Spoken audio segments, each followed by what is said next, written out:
Wow, thank you. A bit of my background. Well, I've been in ministry for a long time. I desired to be in ministry right after I completed my university, which was many years ago. I don't want to say how many years because I'm sure people watching will realize that I'm a bit older than they are. There might be kids watching this thing. Anyway, so I decided to join ministry right after campus, and so I did an internship program, an equivalent of the boot camp that we have here in Mavuno Church. And so I think that's how my interest in ministry began. As for my interest in health, that is something that is more recent, I would say. So what happened is that throughout our lives as a married couple, we have always been very health conscious. We've been conscious about our weight, conscious about our health, conscious about what we eat. There's one time when we went brown. I think, yeah, we were in our mid-30s, and I can't remember what inspired us. I think I read somewhere that white rice, white bread, potatoes, are not good. So I put the whole family on brown. So my poor kids had to take brown bread. They still struggle with that till today, brown bread. Brown rice, oh my goodness, they rioted against brown rice. Brown ugali, they wondered, oh my, who makes children take brown ugali? But I think that's the way it started. And then when they were kids, I even got rid of sausages. We didn't buy processed meats and tried to be a little bit of less animal protein and a bit more of taking cereal or plant-based protein. Anyway, so that's the way we started. When our kids became a little bit older, they rioted too much. So, I introduced a few of those unhealthy things. I think they felt like they were being oppressed. So I was like, okay, fine. I will not buy the white bread. If you find it from somewhere, if someone brings it, that's okay. But anyway, so we reintroduced some of those things. But as far as getting seriously into health, I remember 2020, for some weird reason, doing a 40-day fast. It was before we were doing liquid. Oh, I'd never have managed 40-day liquid only. But I did a 40-day fast, and the question that I had from God was, give me the keys to healing. I didn't even know what that meant. I don't even know where I got that phrase from, but I believe it was the Holy Spirit who led me in that direction of asking for the keys. So immediately after the fast, in fact, the very week after the fast, I got COVID, because that's when 2020 was a COVID time. So I got COVID. I got sick with COVID. And at some point I was like, dear Lord, I have just been praying for the key to healing. What is this COVID thing about? But I really just sensed the presence of God, and so I had a lot of peace. My family was very supportive. They did not put me in a secluded room. Indeed, we continued, life as a family. No one else got COVID. But then, as the weeks progressed, I began to see that the medicine that I was taking was not sufficient. It wasn't sufficient. So, for example, you're told to take vitamin C's, but if you take the dose, then my stomach started reacting. I started getting side effects from some of the medication, and I began to understand that I needed to take something else. At that time, I didn't know what, but God led me to call me my friend who's into herbals. And I just called her and I asked her, what do you do? Because I had pneumonia. What would you advise someone who has pneumonia? How would you treat it? So she told me moringa and neem. And she told me, you get that and that's what you take. Now at the time, there was nothing like dosage. You take, I don't know, 4 capsules or 3 capsules. There was nothing like that. But what I did is that I took, like I remember taking moringa. I would take like, I think 4 teaspoons in I'll take like a tablespoon and put it in my soup. And oh my goodness, the difference would be so amazing. I just feel so much energy. Well, not too much, not like energy like before you're sick, but I'd feel a lot better. And then I'd also put a tablespoon of neem. And then after about 3 to 4 hours, the effects would wear off. So then I would take the next dose. So that's the way I even began to understand about dosage. I would do, that tablespoon, and I would do maybe 3 times or 4 times a day, just depending on how badly I was doing. Then after COVID, after I got better, I developed, I could not, I don't know what happened to my chest, but I could not sit outside or even experience any breeze, because then my lungs would really feel pain. So I went to hospital and they told me that there was nothing wrong with my lungs, they were all clear. But then they gave me an antihistamine and a painkiller, which was pretty strong. The painkiller was pretty strong. It even had drowsy effects. So I was like, oh my goodness, how long am I going to keep using this medication, especially because of how strong it was. So that's when I discovered, and I believe this whole thing is a God journey. You know how you just sense God telling you, okay, now that you're well, continue with your moringa and neem. And that's what I did. I continued with moringa and neem, of course, lower dosage. And the pain and discomfort that I was experiencing at that time completely went. Whereas I could not stand in a slight wind, especially towards evening, I could not stand or sit out in the open. As I took these supplements, then that problem completely disappeared. So that's how I think the whole thing about supplements and herbals became a little bit more formalized.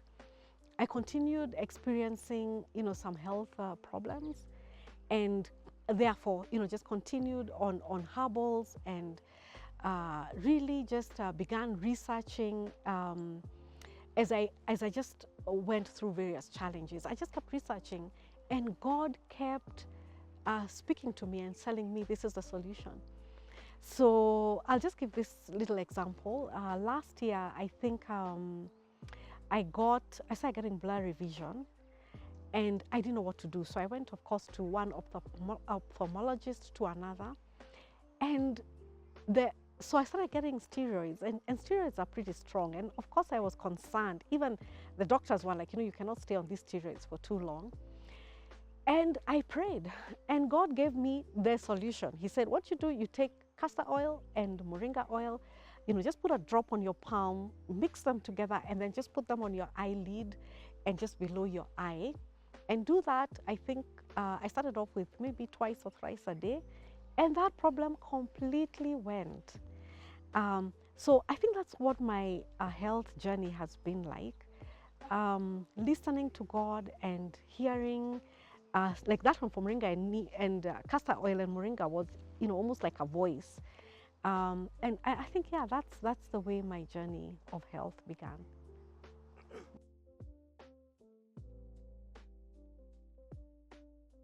I always say that prayer is born out of, for me, I think it has been out of trying to seek answers to the challenges that I've been going through.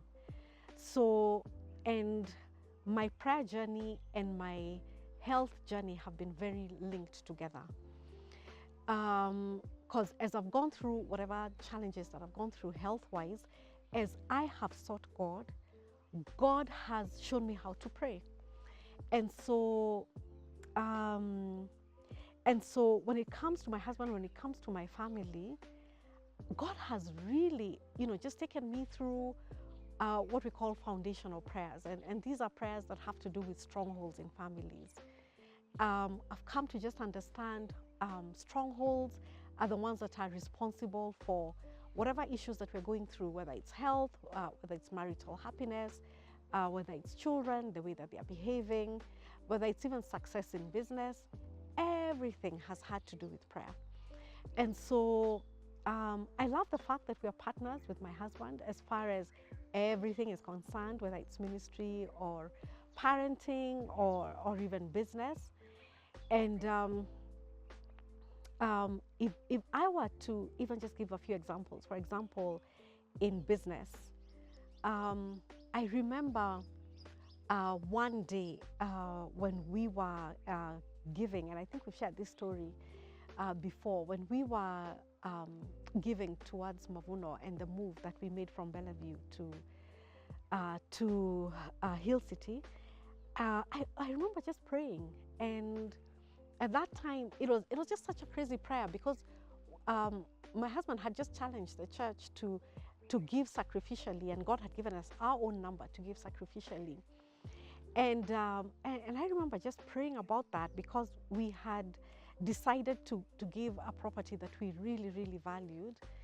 And, and then God just telling us, no, you don't have to sell it. And God providing alternative property, or, just a whole thing, that came through prayer and obedience of giving. And I would say that for us, whatever financial breakthroughs that we have experienced, even ministry breakthroughs have really come through prayer. And it has come through problems. You encounter a situation, you're like, oh my goodness, there is this thing that we are stuck. There's this deal that we are stuck. Or there's this licenses from the lands office and we are stuck. What do we do? How do we pray? Or there's this thing going on in Mavuno and we are stuck. We don't know how to pray. Or, there's a child who is behaving in in some way or the other. and you're like, oh my goodness, how do you pray? I think when the disciples asked Jesus, how do we pray? It's not that they had no clue of how to pray, but I think they had come to that place where they understood there was something more to just praying however you wish to pray. And that's why they asked Jesus, how do we pray? And I've never forgotten that lesson. And so whenever we encounter anything, my first question is, Lord, how do we pray? And then he gives the breakthrough prayers. And I think that I would say is just one of those things that has just been so instrumental in just helping us understand how to pray in whatever we are doing, whether it's church or personal lives. That has really held us in good stead. Yeah.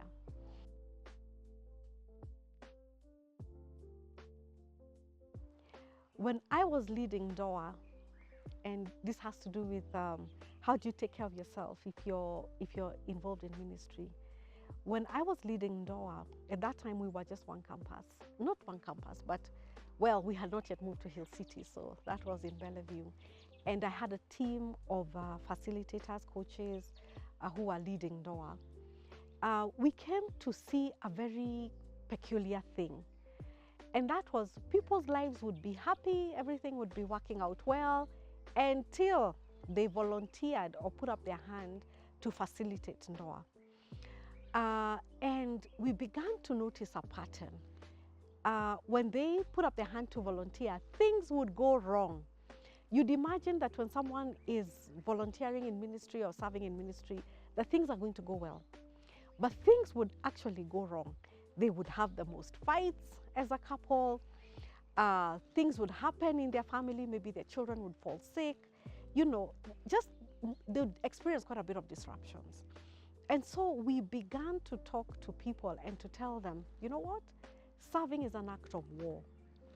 You do not walk into a war, into a war zone with your weapons down. You need to understand that you have to be vigilant and you need to pray.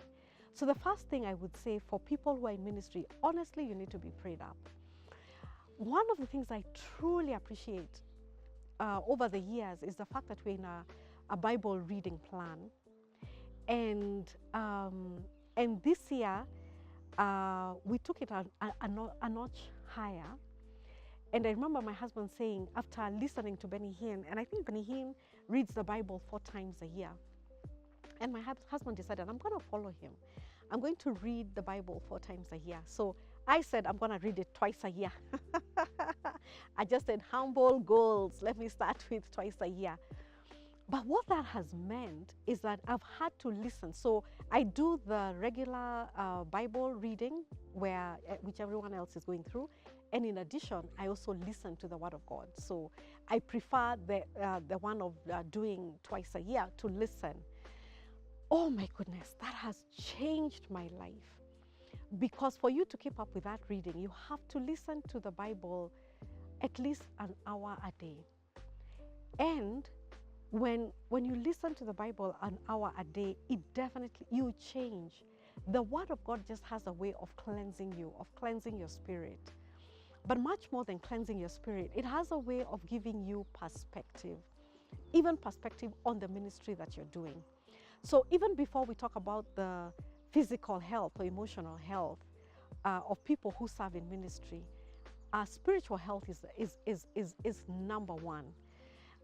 Just ensuring that your rhythms, your spiritual rhythms are in place, but taking them a notch higher. So that whole thing of listening to the Bible, even if it's 1 hour, and then of course reading the Bible verses for that day, and then also taking part in the 4:30 prayers, has been the best thing on earth. Best thing. It has changed my life completely.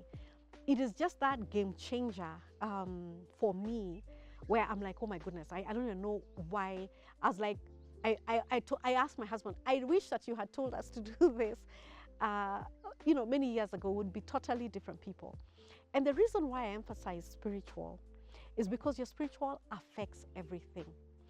And we like to say, as it is in the spiritual realm, so it is in the physical realm.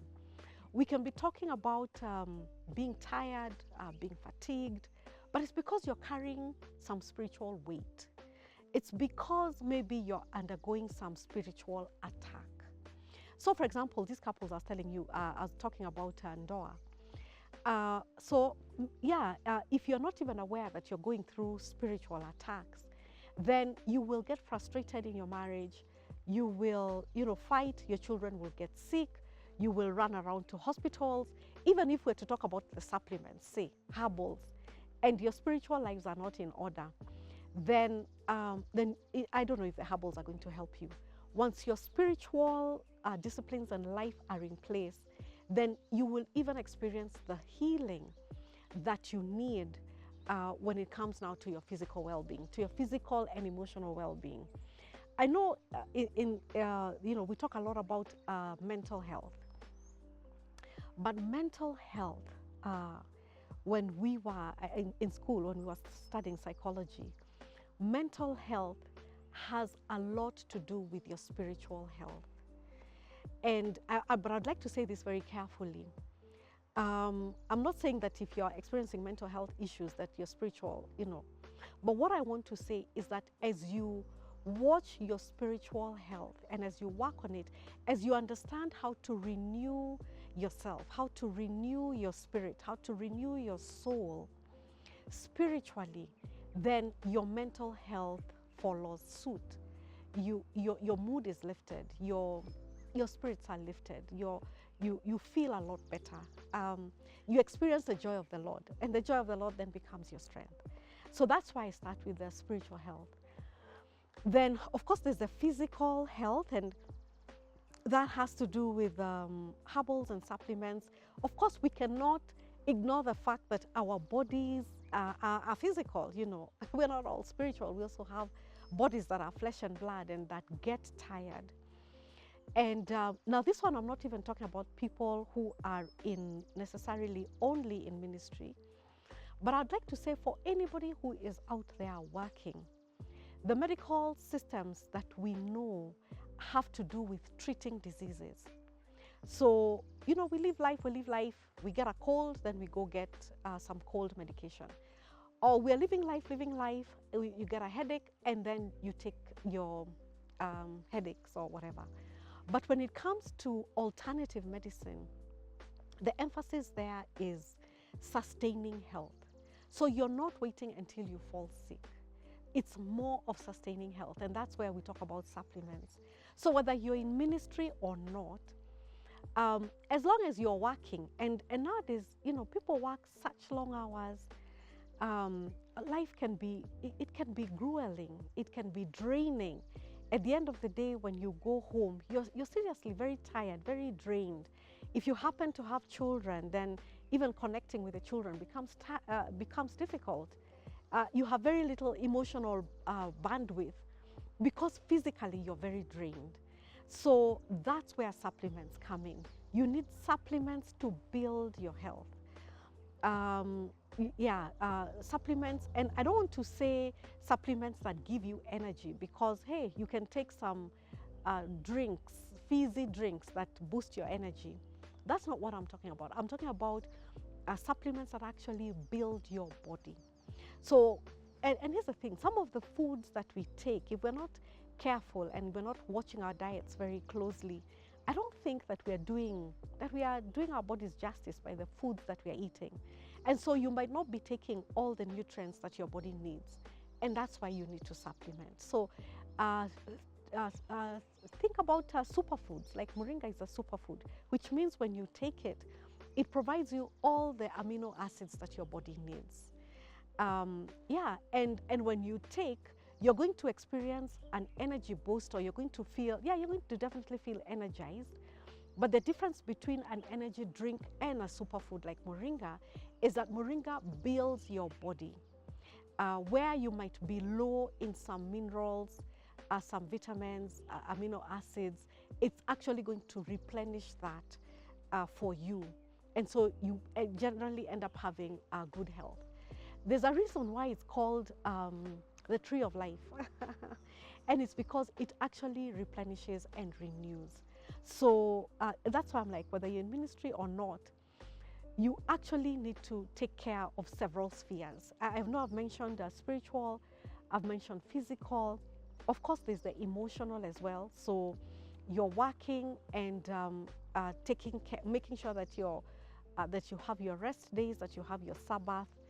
So there's emotional, there's relational, that you are taking time to connect with friends. It's not all about work or all about ministry. There's a place to connect with friends, and maybe that's why we talk a lot about discipleship groups, where you go and hang out and have fun. And that's why we even close DGs or discipleship groups during the holiday months, and we are like, hang out and have fun. And that's supposed to re-energize us relationally. Then, of course, there's intellectual health. Are you growing intellectually, or are you stagnated? And you find that even intellectually, and so it's not just, we tend to live life on very, just a very narrow focus. But there are the capitals that we talk about: your financial capital, your health capital, your spiritual capital, your emotional capital, your relational capital. So you kind of want to, be sure that you're tapping or that you're building each of these capitals to make you, for you to enjoy your life and for you to have a wholesome life.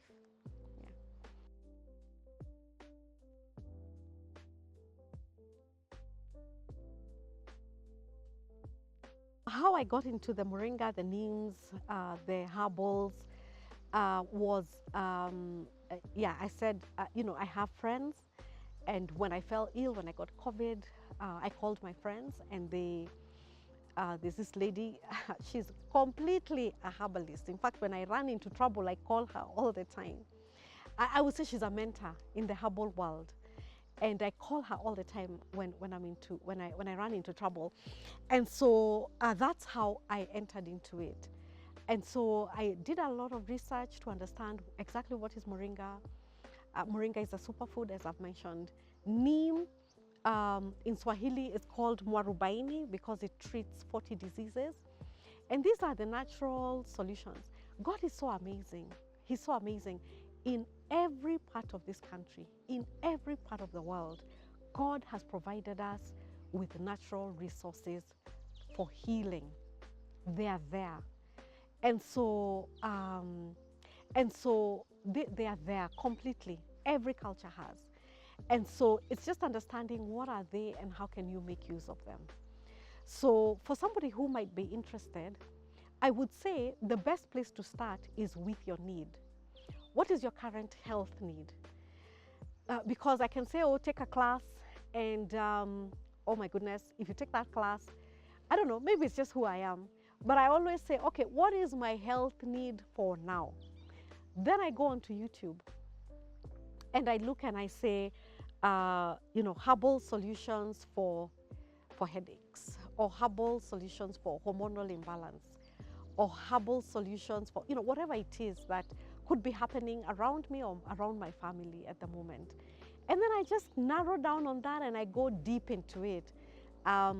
If it's, let's say, neem, there are many others like prunas, there's ashwagandha, there's so many others. You just go deep down and just understand what are the health benefits of these things, what kind of dosages should we be taking, also just understanding how your body works.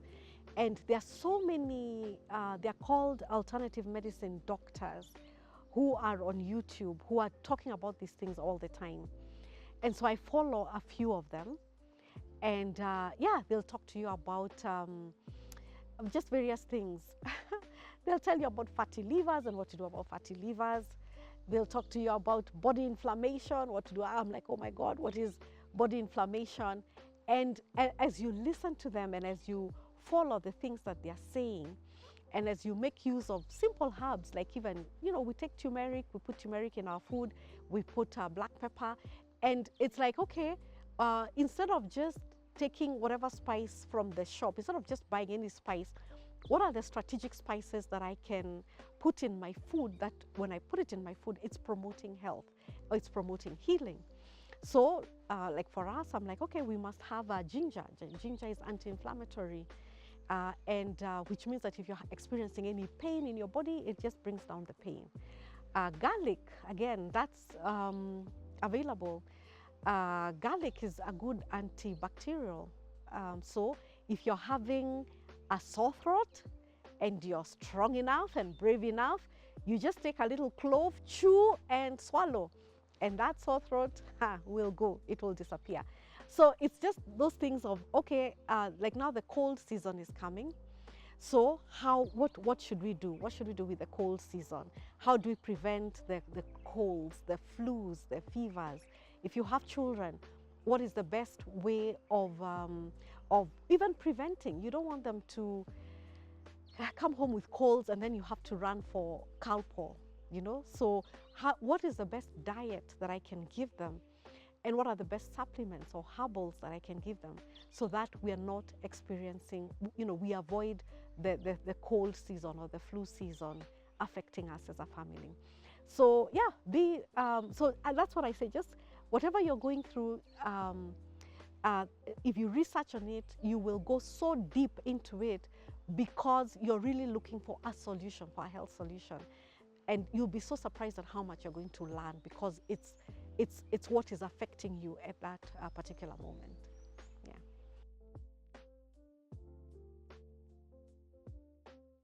How do we incorporate disciplines in a family?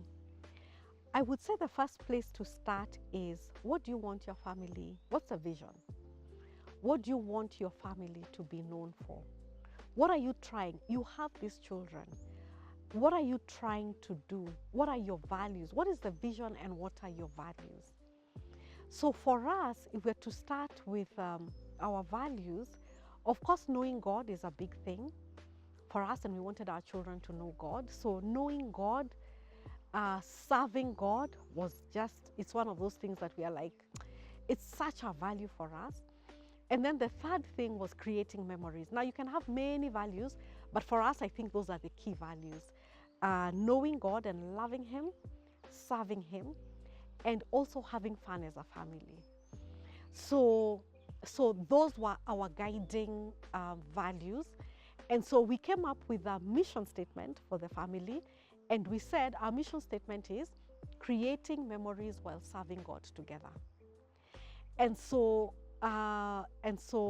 whatever it is that we do, we are either creating memories, serving God together, and knowing God. And we might not necessarily separate, oh, now we are serving God, or now, we are having fun. we might not necessarily now try to dissect each of those, but we know that we have set up rhythms to do that. So when the kids were young, it was a priority for us to read the Bible with them. And it came from, they must know God. We love God, and we wanted our children to love God. And so we would read the Bible together. And it would start with the children's Bible. But then we also wanted to create memories and for Bible reading not to be a chore. I remember one day visiting a family friend, and they were reading the Bible, and it was a chore. It was like, okay, this is what the Bible has said. The kids were half asleep. You, why are you sleeping? You, what have you heard me say? I was like, oh my goodness, that can never be a lot of fun. So with our kids, when we read the Bible, and we did read the children's Bible, we would enact the story. So if it was Jesus being born in a manger, one of them would be Mary, the other one Joseph.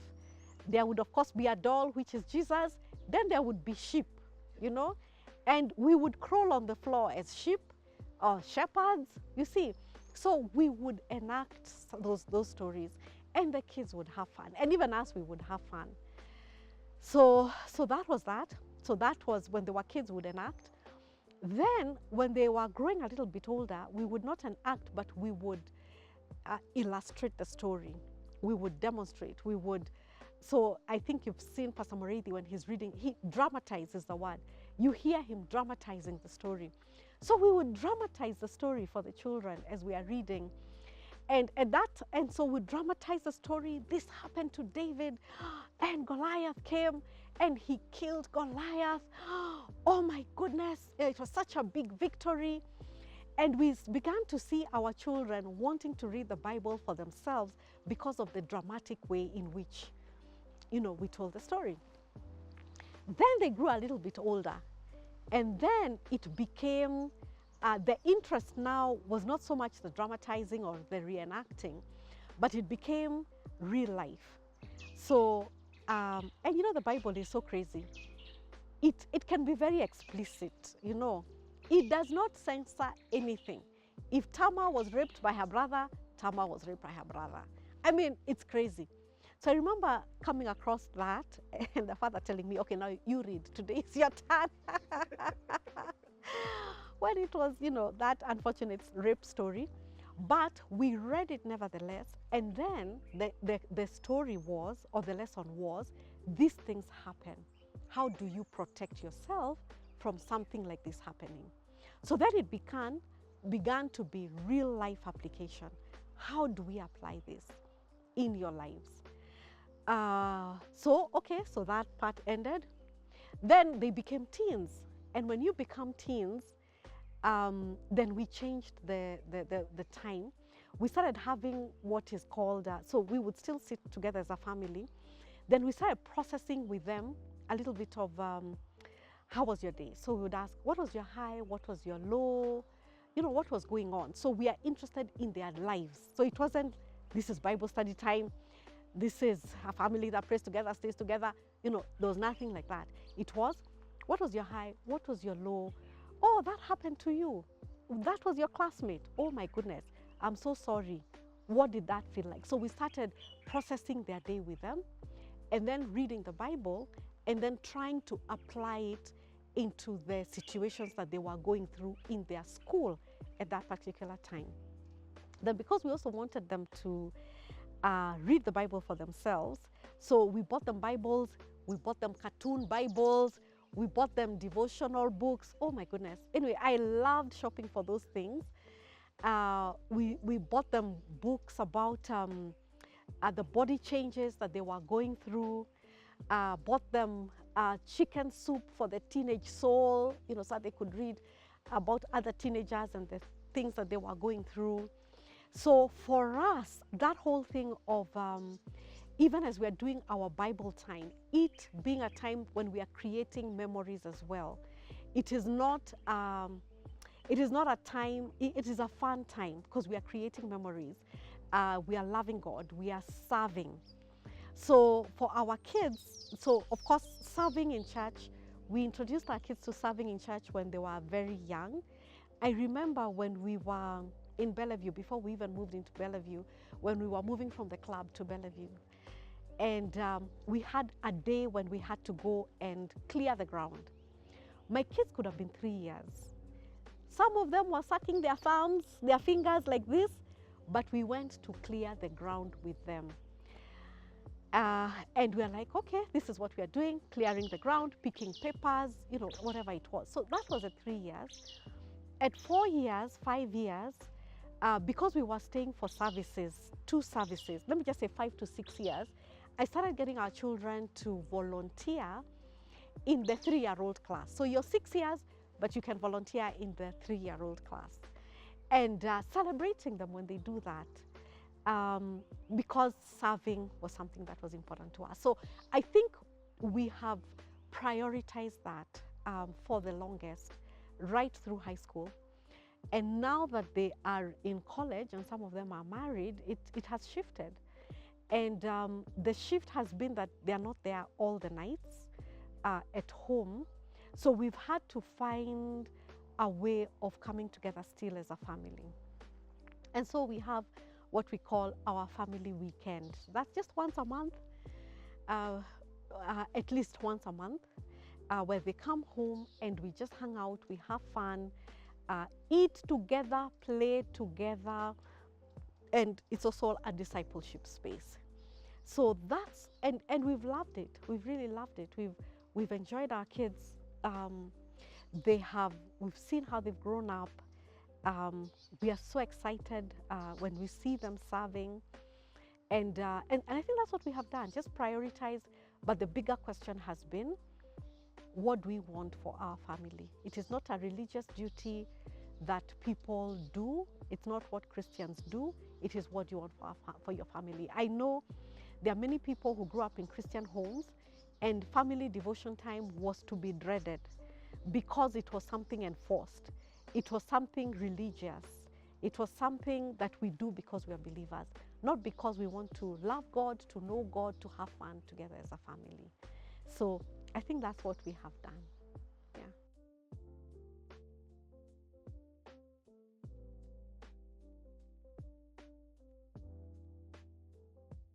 So what are some of the wellness challenges among believers?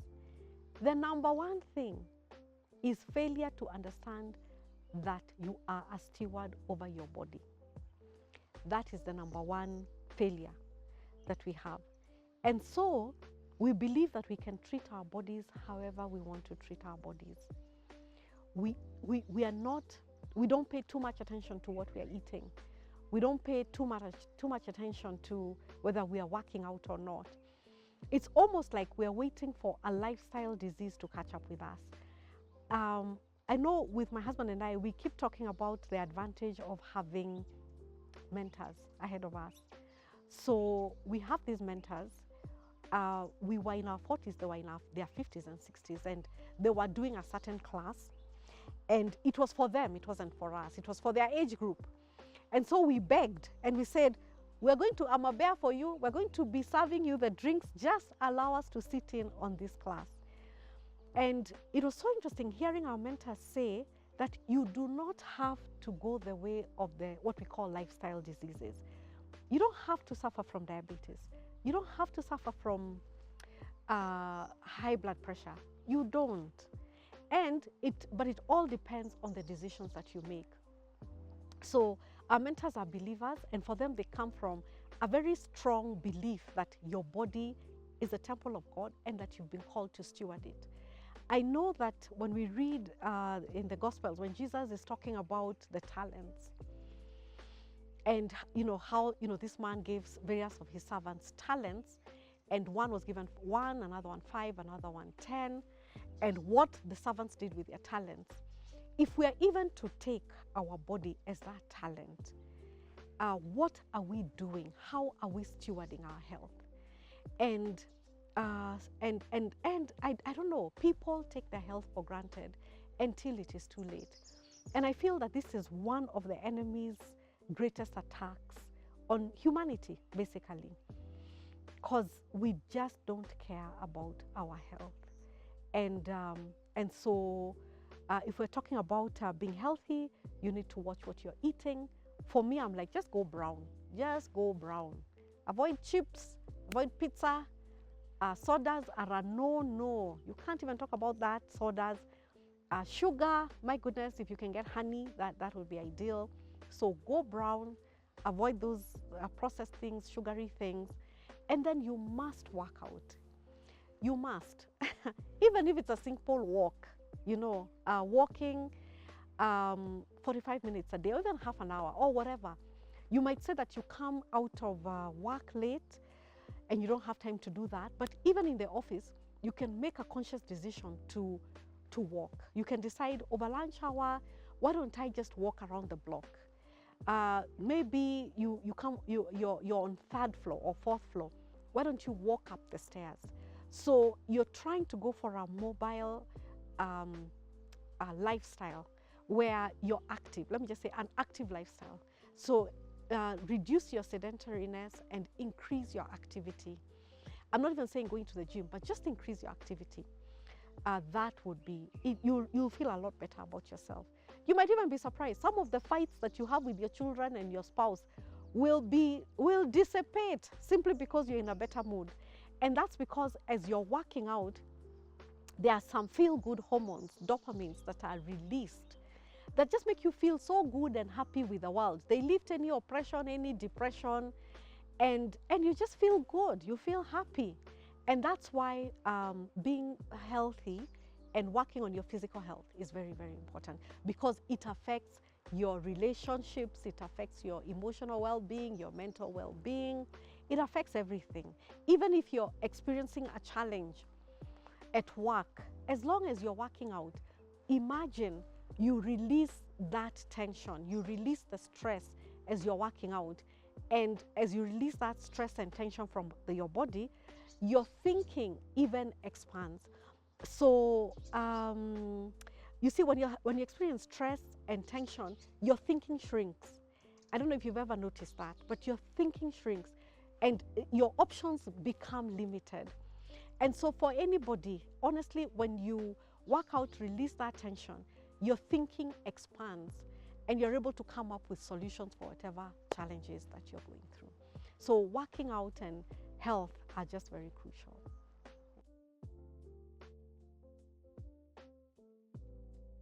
What does my week look like? My balanced week look like? Okay, so maybe I can just share what my schedule looks like. So of course I wake up for the morning 4:30 prayers. After the 4:30 prayers, I spend maybe half hour going through the Bible reading for that day. But then I spend an hour listening to the Bible. But when I'm listening to the Bible, and my husband does the same thing, we are working out. So if you want to work out, you really have to come up with a sustainable way of doing it. And so we have like a small trampoline at home just to make working out sustainable. Although there are so many apps in our phones that you can download and just work out from the comfort of your home.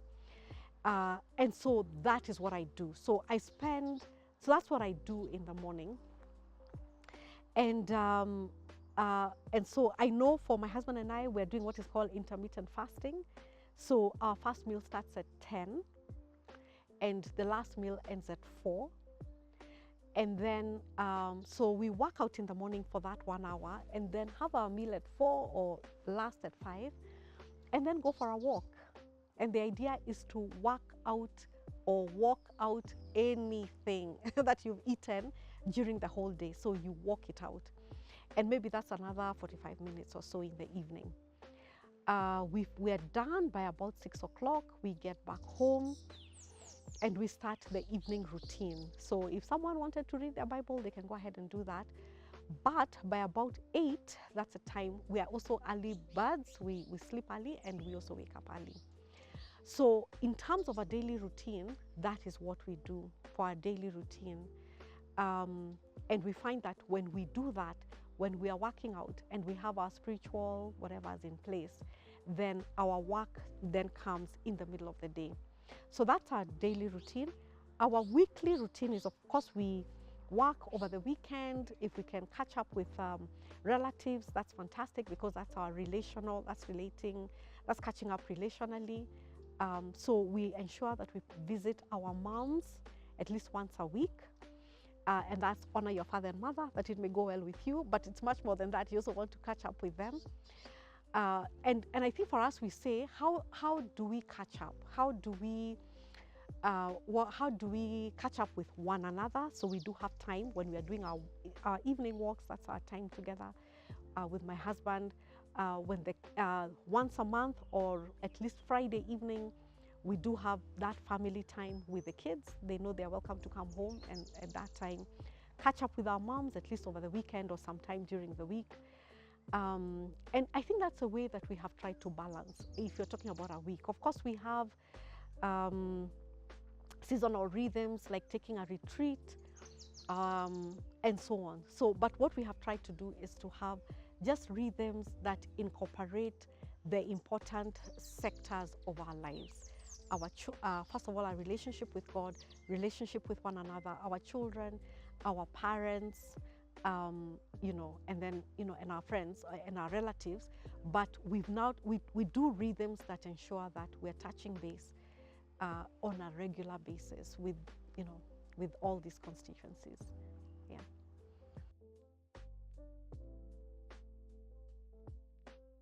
What would I advise women about guarding the altar and personal wellness? So what I would say for women is that, and I'll give a little background to this. I'll talk to women and say, I don't know if it's possible to have it all. Having it all means that you're clambering your way to the C-suite, and that you're able to be a wife and to be a mother. And I have a friend who works in the corporate world, and she's very interesting. And this is the way that she advises younger women. And one of the things that she tells them is that you cannot have it all. And that even as you're thinking about your career, it is good to ask yourself the question, what do I want to be known for? What do I want my marriage to be if you're married? What kind of relationship do I want with my children? Or what do I want my children to say of me? In other words, what legacy do I want to leave? Because what people tend to do is to define their lives very, very narrowly. And we're talking about just career. And career just becomes everything. And we are willing to sacrifice everything for our career, including our health. So you work long hours, and of course your health is affected. You work long hours. If you're married, your marriage is affected. You work long hours, and if you have children, your children and your parenting is affected. And so it's a myth that you can have it all. And it's amazing that when you look at social media, you will see, just executives saying, having a day with my daughter or having a day with my son. And it's on social media. But the question is, how connected? Because with children, I remember once I was working for a certain NGO and I had to travel. And I traveled, and I think I took a week. My daughter must have been about three months. When I came home, my daughter was not my daughter's eyes were not looking at me. I was like, So I can spend a day with her, but there's a connection thing over there. I remember another lady saying, of course, even her, she was climbing up the corporate ladder. She was doing very well, meeting her targets, and she was doing very well. Then she got pregnant. She was married. She got pregnant and got her baby and was at home. Then she noticed that her children preferred relating with the lady they had employed, the house girl or the house manager or the nanny, they preferred to relate with the nanny more than with her. Do you know she quit her job? She quit her job and changed careers to something that gave her more flexibility. So I think what I like to advise is, of course, there's a place to hone your skills to become the very best. But hopefully, you want to become the very best so that then you can negotiate your terms. You want to be able to say, I enter work at 8:30 because I have to drop my kids in school, and I leave work at 4 because I have to pick up my kids in school. For you to get there, definitely you need to hone your skills and you need to be good at it so that even you value what you're bringing to the table and you're able to negotiate. When you don't value what you're bringing to the table, then you're going to be at the mercy of your boss. You're going to work long hours, you're going to give your very best, and you're going to lose your soul in the process. You're going to lose your soul, you're going to lose your marriage, you're going to lose your children. You will not even recognize who you are at the end of all this. So that is my advice. And it would be fine to women, but even for men. And the way to know whether you're worshiping work, because we say don't worship work, is to ask, what have I sacrificed so far for this job? I think there's a time when I came across a certain article, and there was a lady who was just talking about the things that she had sacrificed, but it was these ones of, but I had to make that sacrifice. And as soon as you start talking about sacrifice, then it's worship. It's worship. You're worshiping something. That's why you are sacrificing in order to get whatever it is. And so that's why I would say for people in the working world, women and men, but the question was really to women, I don't think you can have it all. And it would be good to look and say, okay, so the women who you're mentors at the workplace, what's their emotional health? What is their physical health? What is their relational health? What is their spiritual health?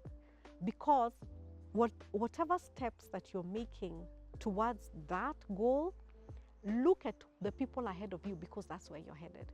And then ask yourself, is that what I want? Maybe there are other people there who are doing things slightly different and you can see that they are a little bit more wholesome. Then ask them, how are you doing it? And still having a vibrant faith, vibrant health, vibrant mental health, vibrant marriage, vibrant parenting, vibrant friends, you see. So that's what I would say for women. Yeah. Wow, the question of burnout. What would I say about burnout? I love the story of Elijah in the Bible, where after the great work that he did at the mountain of where there was a face-off between him and the prophets of Baal, and him defeating those prophets, and then a woman threatening him, and that throwing him off completely, and that was burnout. And what God told him to do was to go, traveled far, and he went, and the place where God directed him to go, he was just told, eat, sleep, and sleep. So if you are experiencing burnout, I do not know if there's any other remedy than to take a break. Take a break. You need to take a break to eat, sleep, and evaluate your life. I too went through burnout. And that was when our kids were young. I was running a business and I was running really fast.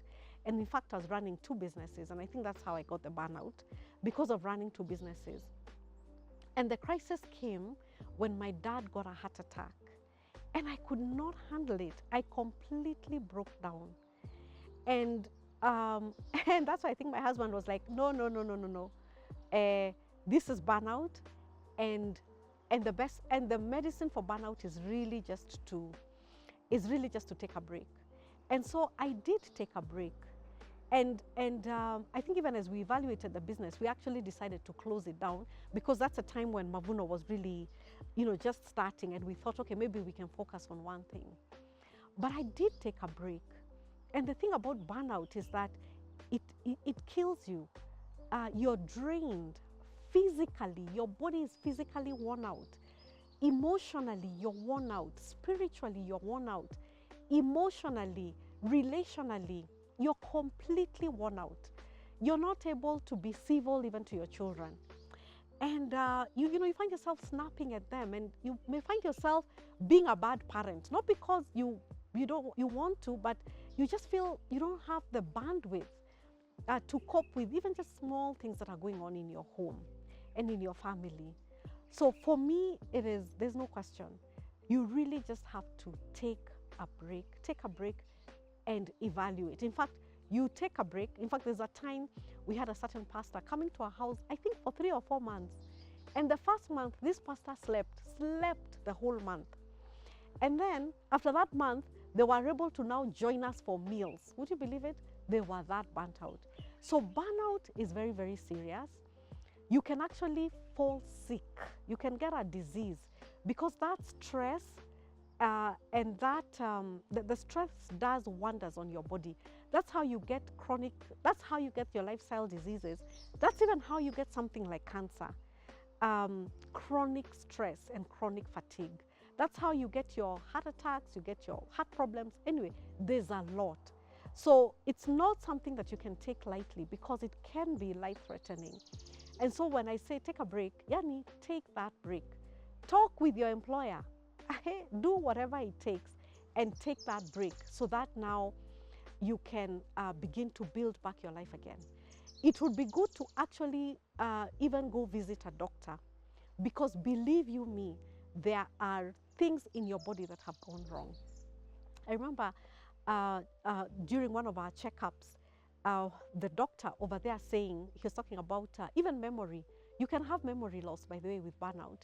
And they were saying how a certain CEO had come to that for a checkup, and their memory had decreased so much because of constant stress and strain and fatigue that they were now struggling to write their own signature.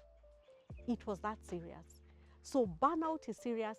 You don't want to enter into dementia, and you don't want other bad lifestyle diseases. So take a break, go see a doctor, correct, prioritize your health.